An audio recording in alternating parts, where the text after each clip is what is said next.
Alright guys, how's it going? So I was kind of fighting with a scene today. Nothing major, it was annoying more than anything else, to be honest. So today I'm going to talk about applying a delta transformation. Essentially what I had, if I press Shift and A, I'm going to add an empty to the scene. And I'm going to move this back. Now, the empty was driving the cube, so I'm going to quickly parent it. So I'll select the cube, I'll press Shift, select the parent, and I'll press Control and P, and I'll just set a quick parent. And I'll just to prove my point, the empty is now driving the cube.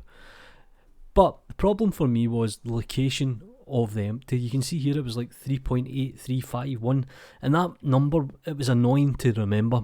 I essentially wanted this set at 0, but obviously when I set it to 0, it kind of screws it up a little bit.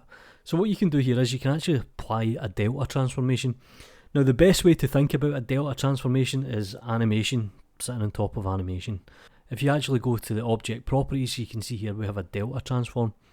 But what I'm going to do is I'll make sure I've got the empty selected. I'll come up to object, I'll go to apply, and you can see here we have a few different options: location to delta, rotation, scale. And I'm going to set the location to the delta. And you can now see it's reset to 0, and that just meant moving things was a lot easier for me. I could quickly remember, look, it is on 0, this is what I need.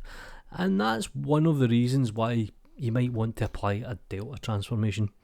And you can also see here in terms of the delta transformation, it says 3.8, it still keeps the value. So if you really want to be pedantic, if you set this to 0, it'll ground everything out.